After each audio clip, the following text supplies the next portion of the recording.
a historic moment when Filipinos stood together in unity to reclaim democracy. Martial law declared by Ferdinand Marcos Sr. in 1972 was a dark legacy. Napakadilim daw. Countless lives were lost, freedoms were stripped away, and power was concentrated in the hands of a few. As we remember those who suffered and fought for our liberties, we must remain vigilant, especially now when the threat of authoritarian rule once again looms over our nation. Oh, may ganong klaseng drama to si Basti. Tanong ko lang, kasi isa daw dun sa mga bayani ng martial law ay yung mga NPA. Does this mean na sumusuporta na sa NPA to si Baste? Yun na ba ibig sabihin nito? Kasi ang usually sila yung nagsasabi na sila daw yung bayani ng martial law. Sila daw kasi nagbuwis ng buhay para diyan para palayain tayo sa kamay ng mga Marcoses. So, pro-NPA ka na rin pala, Baste Duterte. Meron nga silang di ba? Meron nga silang bantayog ng mga bayani sa may UP.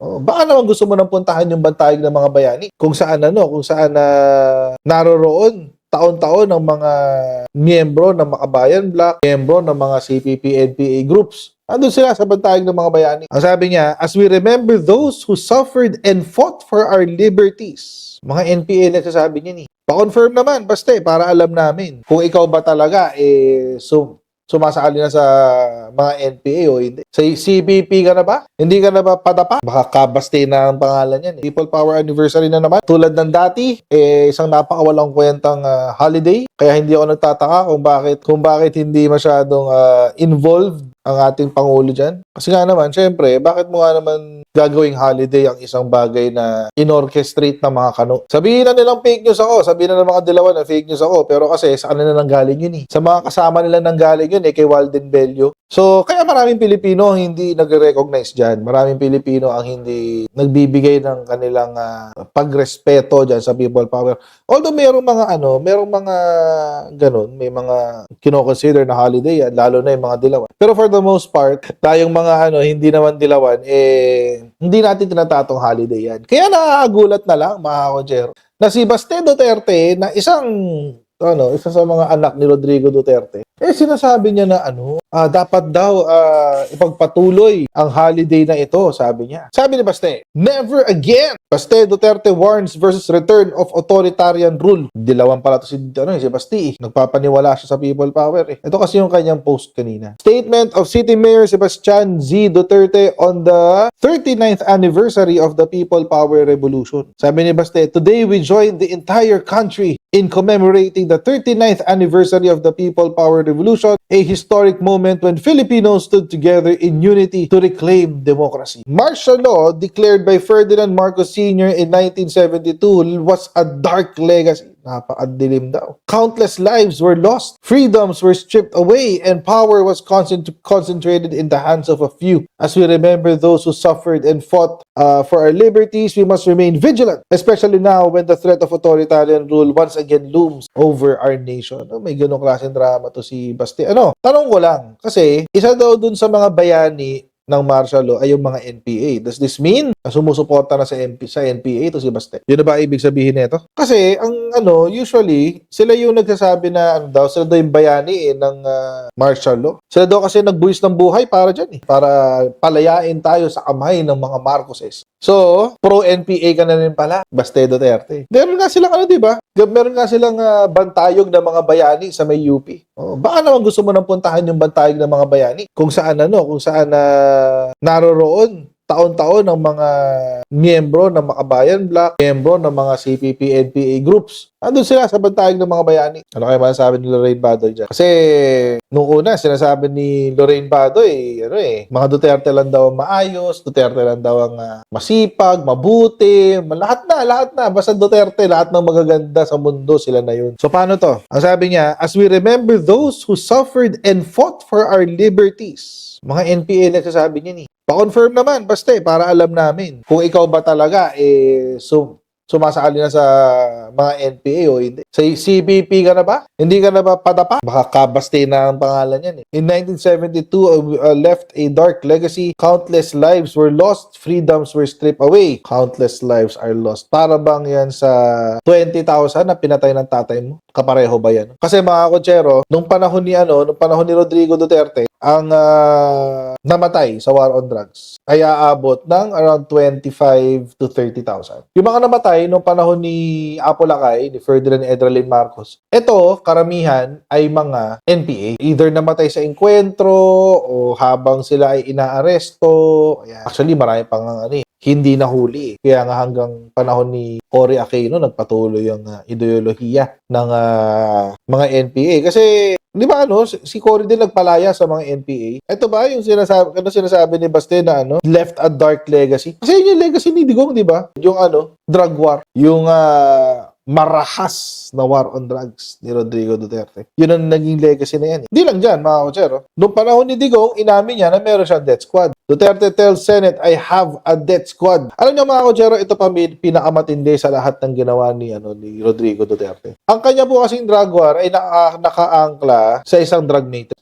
PIDEA matrix ties Duterte allies to people allegedly involved in the drug trade. Pero ito po, yung kanyang drug matrix, mga kotsero, ay mostly mga high value targets or HVTs. Ano ba nangyari dito? Actually, matagal ko na kinukwento sa inyo to. Yung banggaan ni Gutierrez, ni Congressman Gutierrez at ni Rodrigo Duterte. Noong siya mismo ay kinumpronta si Rodrigo Duterte tungkol sa kanyang drug matrix. So, panoorin natin to. The first list, Your Honor, is December 20 to 21, 2016. Yung unang list. The second list came out on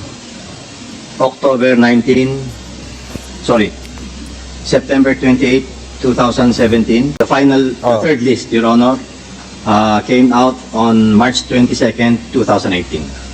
Yun. Thank you very much, DZ Lazo. And to confirm again, no participation on the part of PIDEA for vetting these high-value targets. None, Your Honor. Thank you, DG Lazo. Yun, naman Mr. yun. Chairman, I'd like to direct my Wala question to the former participation ng President again.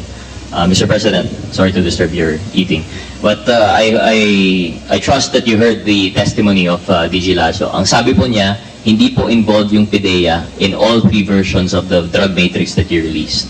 So kung hindi po PIDEA yung nag-vet ng iyong drug matrix, sino po ito? You mentioned earlier, Mr. President, that the PIDEA was involved. Well, usually it is the PDEA. Usually. Yan talaga ang lead agency. But kung i-bypass sila ng mga police agencies like the NBI or yung lower echelons down the line to the municipalities, wala na tayong magawa. It's not a mandatory rule that itong PDEA is to be there. Mr. President, I hope you'll forgive my confusion kasi po ang sabi po ninyo kanina, involved po yung PIDEA. And now you're saying that it's not necessary, not a hard and fast rule that they're involved. In what particular case are you referring to? The drug matrix that you presented during your presidency, Mr. President. I do not remember. You have to remind me of what Nakalimutan na. it's all about. Well, Mr. President, sige po. Just to simplify. Mga kotsero, for context lang for context. Para lang malaman natin na nagmamaang-maangan to si Rodrigo Duterte. Ito kasi yung ginawa niya. Noong 2016, mga kotsero, naglabas siya ng drug list, ng drug matrix. Tapos, yung drug matrix na yun, puro palpak. As in, palpak. May mga maling pangalan, may mga maling entries, etc., etc. Obviously, hindi vetted. Ibig sabihin, hindi inimbestigahan, hindi chinek kung bakit nandoon yung mga pangalan na yun. So, dahil doon, nag-apologize siya. Duterte apologizes to 3 in the drug matrix. Sabi, nag-apologize siya kay Pangasinan Representative Amado Espino, a board member Raul Sison, and former Provincial Administrator Rafael Baraan. Sabi niya, I've been looking at the list and there's a gap that cannot be explained. Hindi rin niya may paliwanag. Ayan. I could not see the connection between the black sand mining and illegal drugs. Sabi, hindi ako fried chicken kagaya ng iba, o ma-fried siguro. But when asked if the vetting of the suspended drug protectors had gone wrong, said, nothing went wrong. It is in the focusing. There were lapses. O di something went wrong nga. Mga kotsero, ito yung sinasabi, ito yung matagal ko na sinasabi sa inyo na kapalpakan ni Rodrigo Duterte. Galawang diktador ba? Siya kasi ang palpak dito. Kung ano-ano pinagagawa niya dyan. Ngayon, sa hearing, ang sinasabi niya, hindi ko alam yan. I-explain mo sa akin, ano bang case yan? Ano bang eksaktong case na yan? Mga kotsero, so far, it goes to show, lahat po na pinakita ko sa inyo, na parte na ng history ng Pilipinas ay magdi-debunk sa sinabi ni Baste Duterte. Magdidibang ko. Wala ho sa Pilipinas ngayon na dark legacy. Ang meron ng dark legacy, sa totoo lang, yung tatay niya. Yung tatay ni Baste, si Rodrigo Duterte. Hindi lang yan, namana niya yan. Namana niya yung dark legacy ng kanyang tatay. Bakit? Kasi, nung nagkaroon ng war on drugs sa Davao City, ilan agad ang patay within 24 hours? 7 agad ang namatay sa loob lamang ng 24 oras. 7 agad ang patay sa war on drugs ng Davao City. Huli ka na. Checkmate na kayo, mate na kayo, mga Duterte. Wala na kayong ibang fallback. Huli na kasi kayo sa mga kasinungalingan nyo. Huling-huli na kayo sa mga kasinungalingan nyo. Tapos ipaglalaban nyo pa rin. Gagamitin nyo yung taong bayan para mailusot yung sarili nyo sa responsibilidad at sa accountability sa mga kalokohang pinagagawa nyo.